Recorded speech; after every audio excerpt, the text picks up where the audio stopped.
The Auburn Tigers sweep the Ole Miss Rebels inside of Neville Arena. Let's talk about it.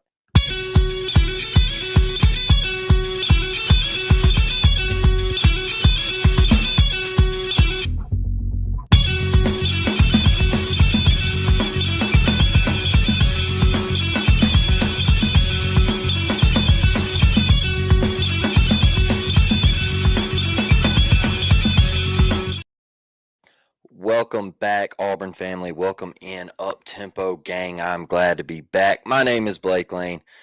Whoo, y'all! This week it's been one. I tell you that. It's Mardi Gras down here in Mobile, Alabama, and thank each and every one of you for being patient with me, man. Dustin out on a little vacay, and he is down watching his hockey team, and he's having a blast. And it's Mardi Gras season here, so I had my wife's organization Tuesday night, and that's why I wasn't able to go live. I had to rewatch the Auburn baseball game, so we'll do a little content this weekend.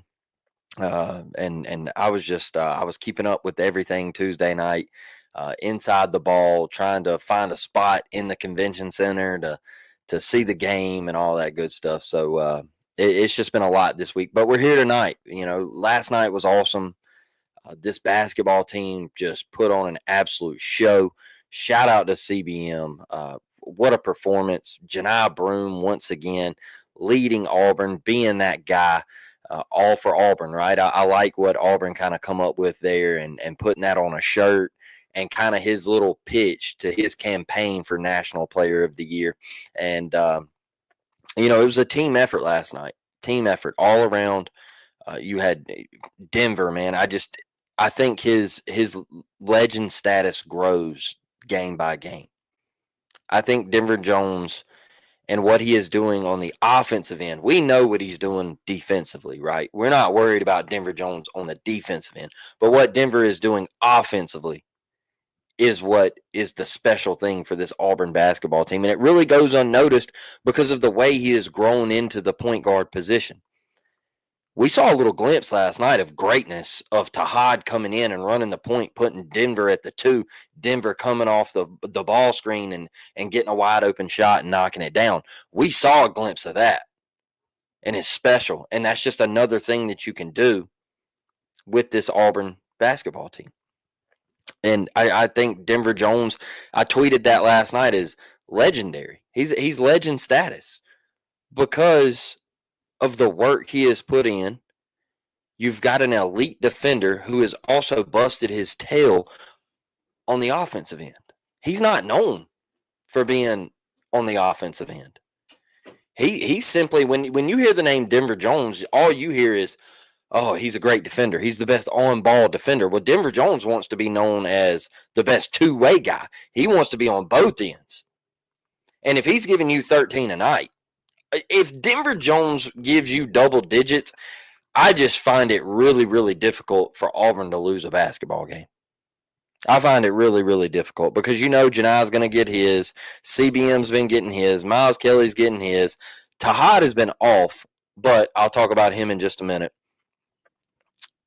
But the emergence of Cheney Johnson, once again, I feel like we talk about the emergence of Cheney Johnson every episode. We talk Auburn basketball. This guy's a freak. This guy is a freak. And I'm telling you right now, to any young people out there, if you're scared to go Division II, don't be. Because Cheney Johnson is the testimony for it. He went Division II, played an exhibition game against Auburn, and Bruce Pearl said, I like that guy. He can play. Coaches are always watching. They're always watching. They're always looking. They're always recruiting.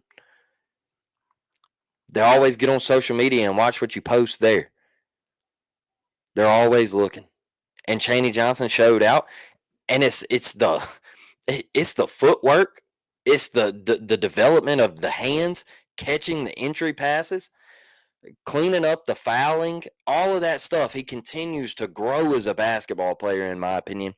The mid-range game, Cheney Johnson might get a shot at the NBA. Cheney Johnson might get a shot at the NBA. I don't know where he'll play. That's the reason I'm saying he might get a shot. I don't even think he would get drafted. I just think he would have to go as a free agent, maybe sign a two-way contract or something, go to the G League for a couple years, something like that, man. But he might get a shot with the way he can shoot the mid range. He can step out behind the arc and shoot the three ball. He can rebound. That stuff goes a long way in the NBA. It goes a long way. And I tell y'all, if Johni, I had a guy on TikTok the other day. He said, "Well, who from this Auburn team?" He was like, "You don't know why people don't like Auburn because they don't have any NBA players." And I was like, "Well, Johni, I think Johni gets drafted." "Oh, you're an idiot. You're crazy. Janai's not getting drafted." "Sure he is. Why wouldn't you take a flyer on Johni Broome?" I never said he had to get drafted first round. He can get drafted second round. But why wouldn't you take a flyer on Johni Broome? Say 40th pick. Why wouldn't you take a flyer on him? You drafted Bronny James. So why wouldn't you draft Johni Broome? And if Johni, for you to be a big man in the NBA, you got to be able to shoot a little bit. You got to be able to step away from the basket. You got to be able to defend away from the basket. It's just the way the game is today. And Johni he can do it pretty well. He was 0 for 1 last night from behind the arc, but that's okay. He's been lighting it up from back there. So I think there's opportunities as these guys move on in their careers. I'm not saying they're going to be lottery picks. And I had my point on that the other day on TikTok about the whole age thing and the argument and all that stuff. Look, when it comes to age, y'all, I would much rather these kids stay in college and mature. And that's not only as a human being, that's financially, spiritually, whatever. I want you to grow as a human. And a lot of these cats were coming out. They had an agent in their ear, and they were saying, "Hey, man, look, you're going first round. You're going first round." Well, they they didn't go first round, and they ended up having to, go to the G League, or they had to go to Europe, and the one and done era. Only so many people are one and done. My buddy texted me last night, or the other night when Florida and Georgia played, right before. Yeah, that was Tuesday night. Tuesday night, yeah, not before us. Yeah, Tuesday night. Um, he said Asa Newell for Georgia was a one and done guy, and I said I disagree. I disagree. The skills are there for him to play in the NBA, certainly, but he's not a one and done guy. And I'm tired of seeing that mistake. That's the reason why I love Auburn's roster. And you can say, "Oh, well, you're just a homer." I love Auburn's roster because you have guys that have stayed together. And you don't have that guy that branches out and says, "Johni Broome last year, people are, is he going to stay or is he going to go?" Johni said, I'm going to flirt with it, but ultimately I'm going to come back. He could have made, bang. He could have made a decision like that and just ripped it to the NBA and got in the draft and not got drafted. Instead, he come back to work, to continuously work on his craft and get better. Y'all, that's the thing about the age thing, is stay in college. Enjoy your time in college. There's only so many Kobe Bryant's, Kevin Garnett's, LeBron James. There's only so many of those. There's very, very little, very, very little that can come straight out of high school and produce. And that's where I'm at with the age thing, is make your money in NIL. It's there. It's available. Stop believing. You remember how hurt we were when Jonathan Kuminga chose the G League over Auburn? I'm sorry, but I think if Jonathan Kuminga would have went to college instead of straight to the G League, I think Jonathan Kuminga would have been a better player than he is right now. Just my opinion. Just my opinion. Another harsh decision that I think is J.D. Davison from Alabama. Him 1 year at Alabama. I don't know. I think he should have stayed in college. I know he's doing great things in the G League. He's been up to the Celtics and all that. But I just think if he would have stayed in college and developed and all that, I'm not saying he's had a bad career. Just a whole one and done. It was, I got to get out of here. I got to go to the league. I don't know. But I like where Auburn's at, right? So, but just speaking of this Ole Miss game, I think Auburn is just a horrible matchup for Ole Miss, y'all. I think it's a horrible matchup. Ole Miss doesn't have the size to compete with Johni, Cardwell, and Cheney. They don't at all. And I'm sorry if you can hear my son screaming for his mama, but he's on one tonight. So I think Ole Miss was a terrible matchup. And in the first game on the road, you had the guard go for 30. And last night he didn't. Auburn shut him down. And that was a big thing. Is I feel like Auburn played, no, I don't want to say bad when they played at Ole Miss, but it wasn't one of their best. There was a lot of mistakes, and you only had about a 4-minute stretch last night where you made mistakes. That was it. Every other part of that game was flawless. It was perfection. You just had that one little stretch where you let Ole Miss go on that run, and guess what? It's basketball. It's going to happen. You're gonna turn the ball over sometimes, and you're going to let teams go on runs. But the great thing about it is, and what Auburn does great, is they stop people when they go on runs. They answer right back. They hit a 3-ball, CBM, dribble, step back, shot fake, 3-ball, Steph Curry, splash. It's tough, man. Auburn can beat you in many, many ways, and they're really talented. Miles Kelly, the sniper. Miles Kelly comes out, bang, bang, right in your eye, hand down, man down. Don't play with this Auburn team, folks. It really don't come out slow. If you come out slow, you're done. But real quick, I want to get over to this chat. I see y'all up in here. Auburn dad for life. Let's go up tempo. War damn Eagle belt ass. I love that, man. I love it. And Auburn dad, we always rocking with you, my guy. And Miss Karen, War damn Eagle up tempo. Love to see it. Devin, War Eagle fan, what a fun game last night. I have already rewatched it. Love that. Can we just skip the tournament and let Duke and Auburn play for the national championship on a neutral court? Of course. I don't know, man. I don't know, Mike. And the reason I say this is because weird things happen in March. And I don't think Duke is going to be there. I don't think Duke's going to be there. Quote me on that. Screenshot it. Screen record it. Whatever you got to do. I don't think Duke's going to be. Auburn might not be there, but I have more faith in Auburn than I do Duke. Because history tells us, right, when your best player is a one-and-done guy, it doesn't work out.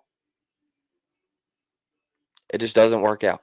When was the last time a one-and-done guy won the national championship? It's been a minute. Remember when Kentucky, they were undefeated, they were all one-and-dones, and everybody's like, oh, man, Kentucky, look out, and they had D-Book, Cat, they were beating the hell out of people.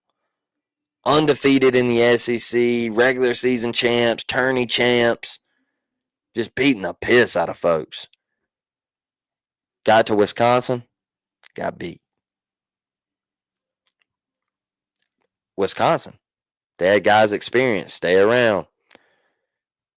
What was his name? Kaminsky or something like that. Big white dude was a hooper. And they stayed around. They were seniors. They were in the big moment before, right? I think when you turn to a freshman as your key guy, and you've seen it late in games for Duke, they have to turn to Cooper Flagg, and he's failed a couple times. I'm not saying he's a bad player or anything. Jeez, don't get me on that. I'm not saying he's a bad player. I'm just saying college basketball has shown us throughout history, when you have to turn to a one and done guy, a true freshman in the spotlight, it always doesn't. It doesn't work out. Maine, how we doing, brother? How we doing? We appreciate all the work y'all do. Appreciate that, Devin. We appreciate it, man. For real. It was such a fun game to watch last night. Yes, it was. Yes, it was. Chris, War Damn Eagle, everyone.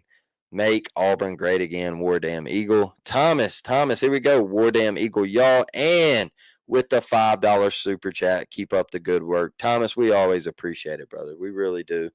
Scrolling down through some more of this chat right here. This is a kicker to me. I really, y'all, since when is being 22 and a senior in college a bad thing? That's literally normal. Thank you, Devin. And I had somebody on my TikTok the other night say, well, you should never be a fifth-year senior in college. And I literally replied back, and I was like, people who redshirt their freshman year, when they're a senior, they're fifth-year seniors, right?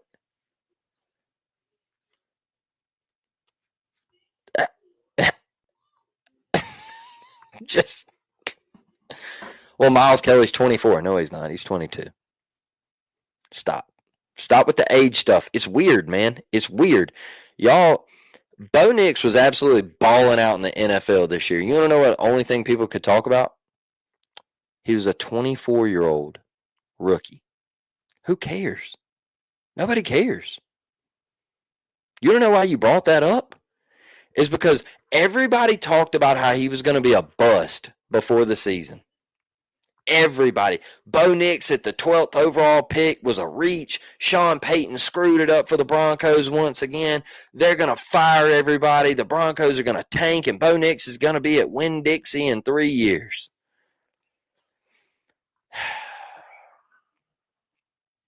Man. And now all you got is, well, Bo Nix is a 24-year-old rookie. How many years can the Broncos get out of Bo Nix to win a Super Bowl? It's crazy how fast the narrative changed. And I know we're off topic from Auburn basketball, but boy, the age debate has gotten extremely weird. It feels like you only care about people who win. It feels like you only put the energy towards guys that are being successful. Hey, and guess what? You hate Chad Baker-Mazar? You hate him? Well, guess what? Chad Baker-Mazar is going to graduate from Auburn University. He's going to go overseas to Europe, and he's going to play professional basketball in Europe. He's going to make a lot of money. And while you're sitting here commenting on social media about how he's 25, 26 years old, Chad Baker-Mazar is making a bag. So, hate on, brother. Hate on. He's getting buckets and bags. All right? Buckets and bags. That's what CBM's doing. And he's your girl's favorite player. So, I hate it for you. You know, I find it extremely, extremely weird. Devin says, John Goodman said he went to an Auburn practice and said the chemistry was off the charts. Pretty uncommon for teams these days. I believe it. I think this coaching staff is top tier. I think the players believe in the coaches, which is another crazy thing about the whole racism thing that was brought up earlier in the week. I'm tired of hearing about that. I just feel like Bruce Pearl and the way he is so close to his players, I just don't know how you could say that about somebody. And obviously it was two people that weren't anywhere near the program, right? Like, come on. I don't even want to go down that road. A guy that gives his all to these kids, yeah. I can just see the chemistry being exactly that, off the charts. Because these cats, man, they love each other. You can see it on the court. I watched Miles and Johni and Tahad the other night. I watched them for an hour and a half stream play Fortnite, and they're just cracking jokes, responding to chat with Auburn fans. Just, I mean, having a blast. They're just close. Denver Jones hopped on camera for a little bit. Like, they're just close. They're a close group of guys. The chemistry's there. Their coach loves them. Their coach would do anything for them. Any coach on that staff. And here we got two former football players wanting to try to bring the whole program down. It's crazy. I didn't get that. I didn't get it at all.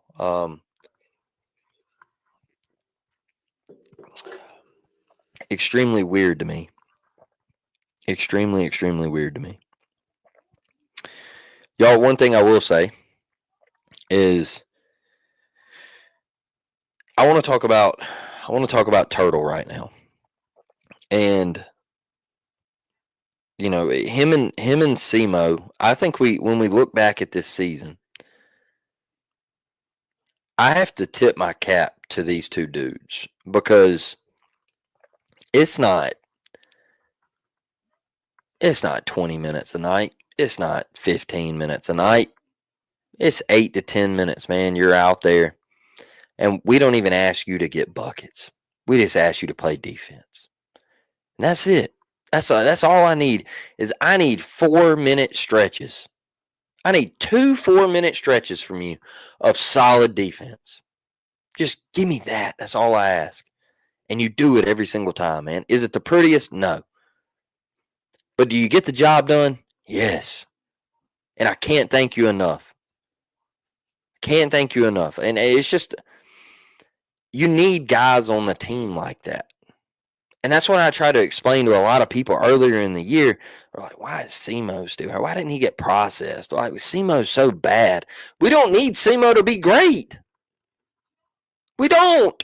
We just need him to be average and get a couple rebounds and play solid defense. Maybe pick up a charge, something. That's it. We don't need him to score 30. And I don't know when some of you are going to realize that.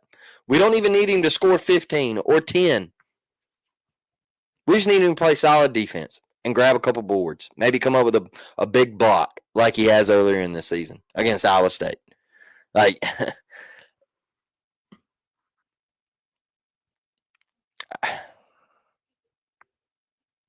those dudes, man, they bring it. Night in, night out. They bring it. I can't say enough about them. Duke looks good because they're playing future life insurance salesmen. I'll tell you this, man. The ACC is bad, y'all. They're bad. 4-team league. 4-team league. Yeah, I was a 5 years. Yeah, I know people. I know a guy that was in undergrad. I ain't gonna say how many years, but it was a while. I ain't gonna air his business out like that. But I know y'all seen Van Wilder. I know y'all seen Van Wilder. It happens. I can tell you it happens. This is why the age thing is weird to me because they're so. What kills me is people are like they're not kids. Dog, they're kids. Okay. They're when you get to college, you're a kid. You think you're an adult, but you're not. You don't know jack shit. All right, you think you do, but you don't.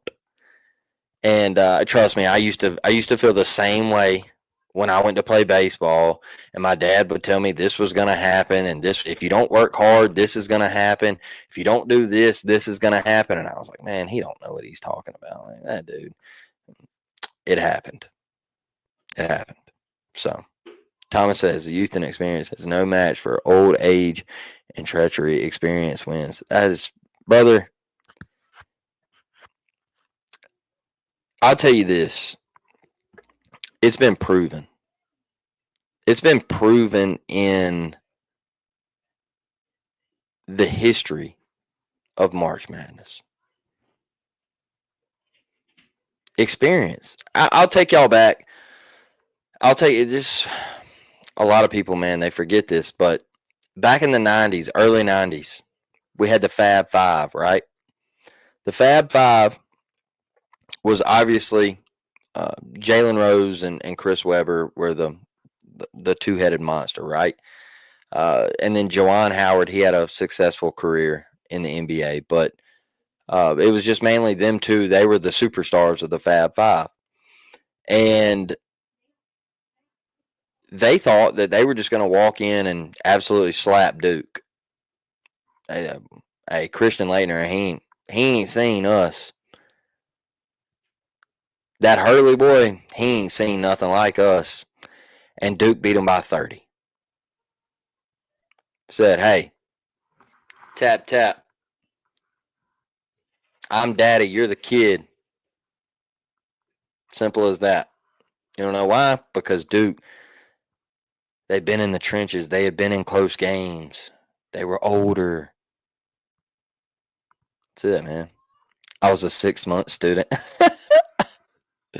Hey, I'll tell you this, Thomas. I got into college and I went and played baseball. I went and played a little JUCO baseball, and I played my first year, and I went back for my sophomore year, and I started like my first year. I was like really, really into like staying in classes and stuff like that, and then I started going to the rec center, and I got addicted to ping pong. And I stopped going. I stopped going to class and or leaving class early because somebody would be like, "Hey, you want to go play ping pong?" And I was out of there. And next thing I know, I was like, "Man, this college stuff ain't for me." Yeah, and that was one of the things my dad said would happen if I didn't take it serious. And bang, and that's what I mean by their kids is because they haven't lived the outside world yet. They don't understand what is going in the outside world. They're still in college. They don't understand yet fully. So let's see what we got here. Let's see what we got. Hey man, caught you live. Hey bud, misery loves company. The only person that can make you happy is you. I trust my best to be a positive person, good and bad in everything you choose. All right, Bushfly. Appreciate you hopping in, brother. Glad you caught us live. Glad you caught us live. Let's see what we got going on in here. Success isn't tied to a degree at all. There's HVAC technicians blowing me out the water pay wise. Thomas Manville makes me doubt my past sometimes. Hey man, that's a fact. You don't have to be you don't have to have a degree or hey look, I catch hell sometimes. I catch hell sometimes for I'll be having a conversation with an Auburn fan and they'll be like, well, you didn't go to Auburn. I'm like, who cares? I don't care. I spend just as much money as you do supporting Auburn. I go to baseball games. I go to football games. Who cares? It's call me a sidewalk. I got called a sidewalk fan. I'm like, brother, let me tell you something. In 2019, I got off of work at 4 p.m. on a Friday. Me, my brother, and one of our best friends met at my house, and we drove to Dallas, Texas to watch Auburn and Oregon in Jerry World. And I was the only person over the age of 25 because we rented a car. All right. Because I didn't want to drive my truck that far. So we rented a car and I drove through the night. I hadn't been to sleep. I put a dip in and drove through the night to watch Auburn. And all kind of stuff happened on this trip. They gave our hotel room away at the hotel we were staying at because we didn't show up on time. And yeah, it was rough, but we still made it out there to watch the Auburn Tigers. And we support Auburn, degree or not. So um I saw some podcast where Cooper is saying he's coming back to college for another. I don't. There's no way. This is. That's the only way. I mean, they would have to drop so much money. They would have to drop like Jeremiah Smith money in order for him to come back. They'd have to drop more money than he would make in the NBA because he's going to be the first overall pick. So, I don't know. Yeah, bro, addicted to ping pong. I'll be honest with you. I got into college and I saw that ping pong table, And if you know, like if you played sports, like you have a lot of, well, there's some downtime. There's some downtime in college, like um, especially like when you're not in season. There's a lot of downtime, and you just you get with your boys and you start doing this. Man, we were in that rec center just living it up, and it was a fun time. But 99% of Bama fans haven't been to Tuscaloosa. Hey, that's what's crazy is like Alabama fans they'll be getting on to me. And I'm like, brother, I've probably been to more Alabama games than you have, so let's don't go down that road. Um, but hey, look, about the podcast thing is like this brings me to my next point. I was I was watching TikTok and I saw this podcast say that Auburn they wanted to see Auburn play some better competition.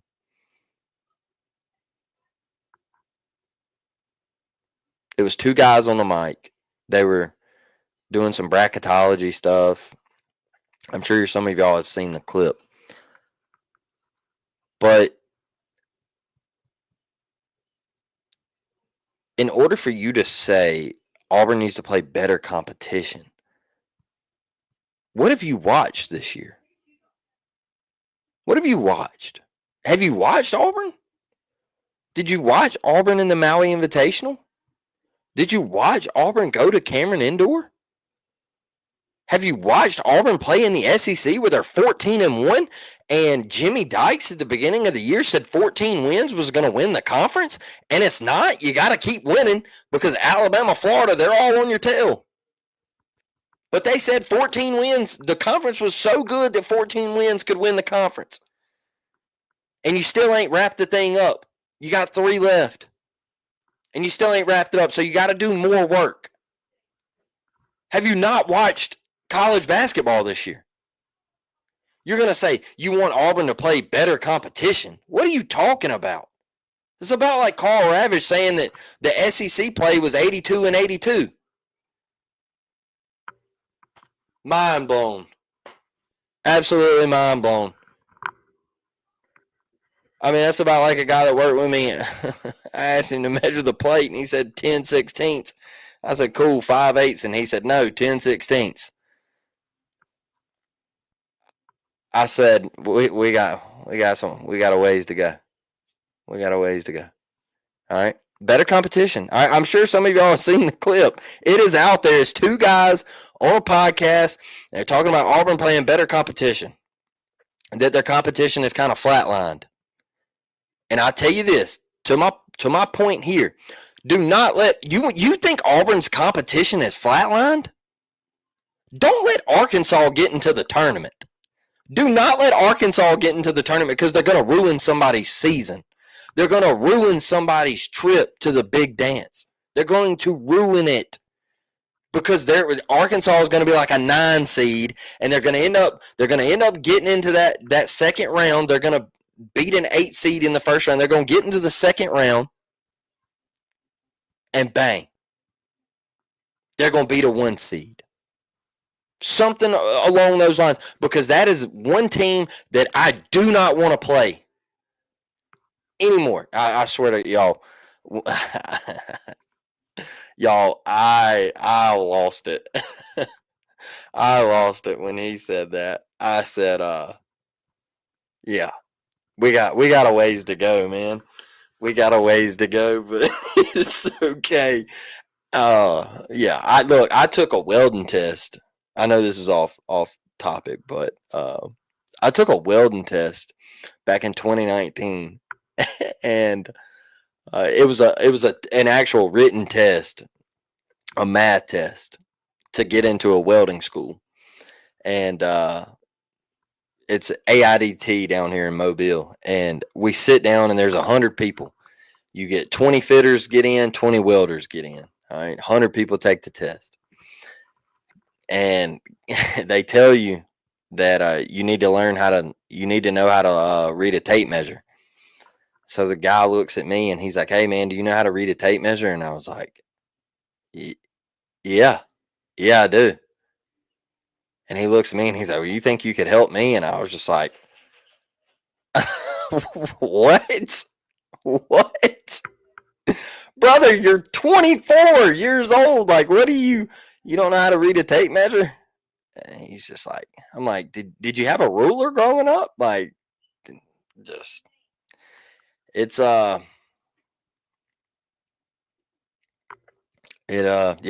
it, it's wild out there. It is wild out there. Somehow I figured you worked in a machine fab shop, but yeah, I cut steel every day.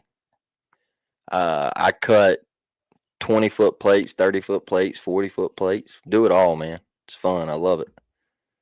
But yeah, it's out there, Tim. That there is out there, man. But all right, enough about me. The thing, another podcast that I saw through TikTok was it was three guys at a desk. One of those guys was John Fanta, right?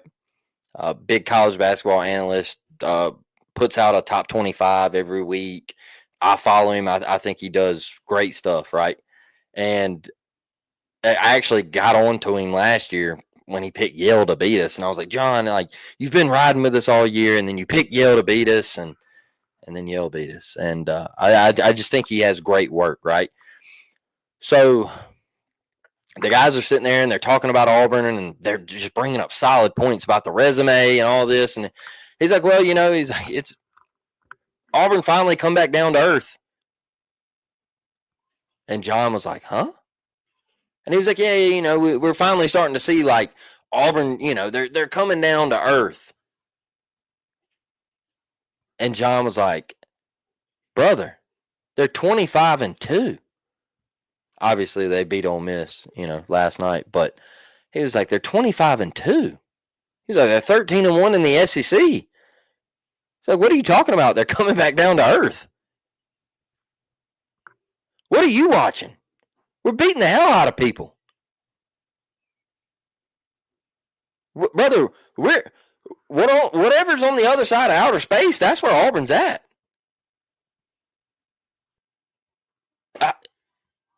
Come back down to earth. Once again, what are we watching? Sometimes I really wonder, like, we got to make these more expensive. We got to. It's got to happen. Because coming back down to earth is wild to me. I don't get it. I don't know what team you're watching. Johni Broome just dumped in 31 points and then 24 last night. I mean, dude shooting the tray. He's making his free throws. What was he, 10 or 12 from the free throw line last night? Where has Auburn come back down to earth at? Well, because we lost to Florida. We lost one game. I kept telling y'all for weeks it was eventually going to happen. Had a couple comments saying, no, it doesn't have to happen. Yeah, it does. It does have to happen. It does. This SEC, yes. Who in the comments said, yes. There it is. The SEC is historic. It is historic. You're on a historic run. It's the best it's ever been. Dustin said it the other night. This league finally started taking basketball serious. You started going out and hiring elite coaches. Chris Beard, one that you played last night, you beat him twice this year. That dude is coached in a national championship game. He's a great coach, regardless of what happened off the court. I don't. That's that. I don't pay it. Nope. Not bringing it into how good of a coach he is. Not going to hold it. I'm strictly keeping it on basketball talk. All right? He's a hell of a basketball coach. You got Cal. They were fed up with Cal at Kentucky. He said, okay, watch this. I'll go to Arkansas. We'll bring Mark Pope to UK. You got serious. Mike White, bang, Florida, Georgia. Hey, Florida says, hey, watch this. We're about to go get a Bruce Pearl guy. Todd Golden, come here. Bang, now Florida, all of a sudden, they're back to being Florida of old. It's fun. It's fun. Look at Mississippi State. Chris Jans done a great job. They've been getting the piss beat out of him lately, but he's done a great job. That Mississippi State, they are known as a baseball school, let me tell you. But they're going to the NCAA tournament in basketball. And that's a job well done. That is a job well done. I just think the conference is so deep. Look at Vanderbilt, Missouri. Everybody was trashing Missouri. I was like, hey, man, that guy can coach. I said it at the very beginning of the year. That guy can coach. They're not going defeated in SEC play this year. They've got a good team. I got called an idiot on Twitter that Missouri was trash. They're terrible. Now look at Mizzou. They're really good. The guy can coach, man. We beat Kentucky. Look, I don't think Kentucky plays defense. I don't think Kentucky plays. Now, they can fill it up offensively. They can. They've been struggling lately. I don't think they're the Kentucky at the beginning of the year. That Kentucky, I would have been more scared to play. The Kentucky that we're seeing right now, they don't play a whole lot of defense. They go cold a lot, man. They go cold from the floor a lot. I don't. It's at Rupp. History's against us. I don't know. We'll wait and see. I think. I don't know, man. I really don't. I think it's a toss up for me Saturday. Just because history tells us that we suck at Rupp. And they're going to want to come out fired up, beat the number one team in Rupp and all that stuff. And they're the papa of SEC hoops. They don't want to get embarrassed. Like I tell my buddy Eric all the time, he's a diehard Kentucky fan. I tell him, hey, we're the new papa. All right, we're the new daddy. You go sit down over there. You got your throne taken. It's us. You refer to us. You say yes sir, no sir to us. And he always gets he gets so mad. He gets so mad. He's like, no, it's Kentucky basketball. I always laugh and pick with him and joke with him. But it would be fun to break that little streak of winning in Rupp and going up there and dominating them and just that historic program, blue blood and all that. Let's see here. It all matters to me, SEC attorney, and the NCAA attorney. I would sacrifice an SEC tourney to make a deep, deep run in the NCAA tourney. But it does, trust me, I want to take home all the chips. I do.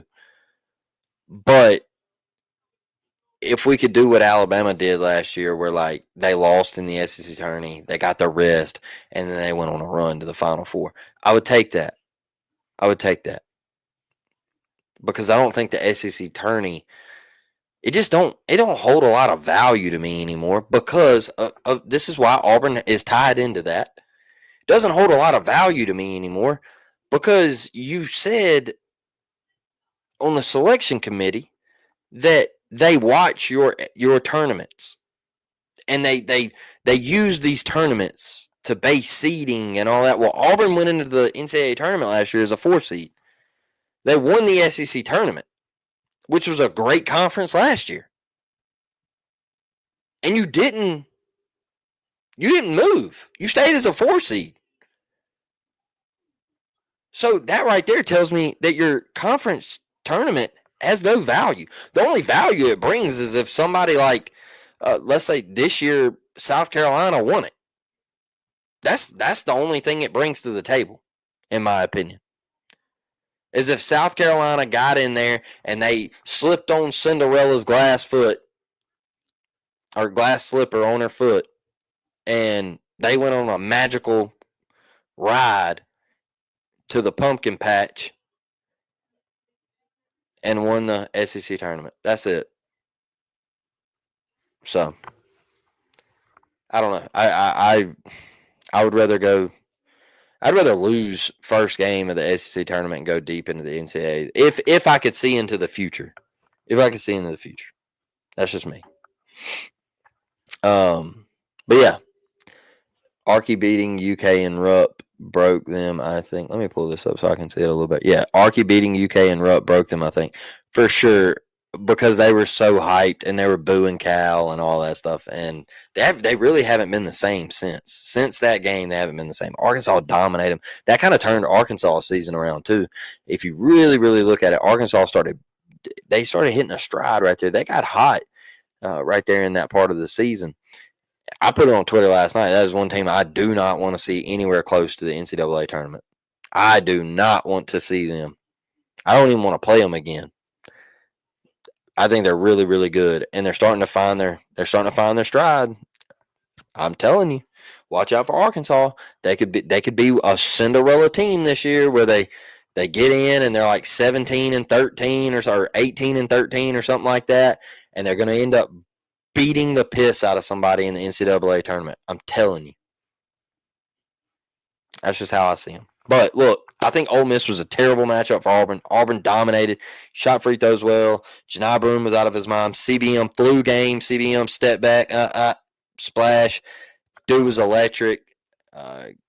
Get off of him for the tees and all that. My boy come out with a new look. Had a little cough on him, and he was in his bag. So Miles Kelly, sniper, getting it done. Denver Jones, we can talk all about him. Dylan Cardwell, box. I mean, he was on his A game. All these cats, man. All these cats are electric. They're electric from top to bottom. Ja'Kai even getting in the game, hitting a 3-ball, splash, man. That was good to see.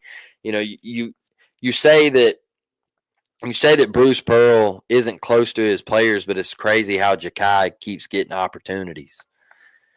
We want to talk all this trash about Bruce Pearl, but it's Ja'Kai keeps getting all these opportunities to say, hey, I could kick your ass off the team, but I'm not because I care about you. I care about developing you. So guess what? I know it's a blowout. I know you don't want to go in here, but you need to go in because you need to get shots up. You need to play some defense. You need to be active on the court. And he keeps getting chances because Bruce Pearl loves his players. So, yeah. Great defense last night. I felt like the jungle was fired up more than it has been. And this is the last thing I'll say tonight. Everybody's like, well, the jungle hadn't been bringing the juice. Y'all, it's hard to bring juice when you're beating people by 20, 30. We've beat somebody by 40. Like, it's hard to bring the juice and stay juiced. It's hard. And I know we all want to do it, but man, when you're up 26 in a conference game, I mean, them students are like, man,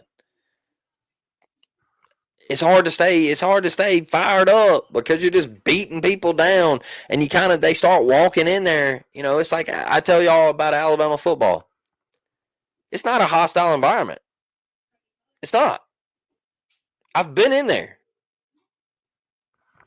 It's not. You don't know why? Because they used to go in there expecting to beat people by 40. And so they would lower the rowdiness. The student section wouldn't get as hyped because they were like, hey, we're about to beat Tennessee by 40. We're about to beat Arkansas by 40. And I think that's Auburn basketball has gotten to a little stretch where it's just like, man, I mean, remember a couple weeks ago I told y'all I think the team was kind of getting a little aggravated. They were still in the regular season. Like they were still having to go through this journey of the SEC regular season gauntlet, and it just kind of seemed like, man, when is this going to be over? That's how I feel about the student section sometimes. I think they do a great job. I'm proud of those kids for bringing the atmosphere. War damn, Brett, glad you could pop in here, man. And I'm proud of the Auburn fan base. Chuck getting on the mic, being the guy that he is, and just promoting Auburn basketball, getting on TNT, NBA, and promoting Auburn basketball like he does, and just telling the world how much he loves Auburn. I think it's all great stuff. BP, ride or die, man. Thank you for everything. This season has been absolutely crazy. It's been magical. It's been everything that I've ever dreamed of. And we just want the bigger picture now. We want to get into the NCAA tournament and make a run. We want to play for a national championship, and we want to win a national championship. And I think it would be really, really cool if the Auburn Tigers could celebrate the one shining moment in April. I think it would be the icing on the cake to some of us Auburn fans that, you've seen one in football in your lifetime, and whoever you never would have thought that you'd see one in basketball. And I think that would be just that icing on the cake right there. That we kind of got to a point where we expected one in football. We were like, man, Auburn. There was some teams in there, and we were like, hey, we expect one. We expect one. And then we got one. And now in basketball, there's been some teams, there's been some opportunities. We could get one. Are we going to? So that's my feeling with it, man. And it's been fun to watch. So thank y'all for joining me tonight. I can't believe I went this long by myself. I know we got on all different kind of topics tonight. We were talking about life. We were talking about all that good stuff. We were just vibing in here, man. I thank y'all so much for joining me. And by the way, Deuce Knight will not wear number 2. I think we should all celebrate. I think the GOAT's number stays put, and it should for the rest of eternity. And that's just the way it should be because he's the greatest player of all time, college football player of all time. And he has a statue outside of the stadium. And I've said it multiple times before. Nobody should ever, ever, ever wear number 2 for Auburn football ever again. It's retired. Let it go. Thank you, Deuce Knight, for signing with the Auburn Tigers. I'm out. Catch you on the next one. War Damn Eagle.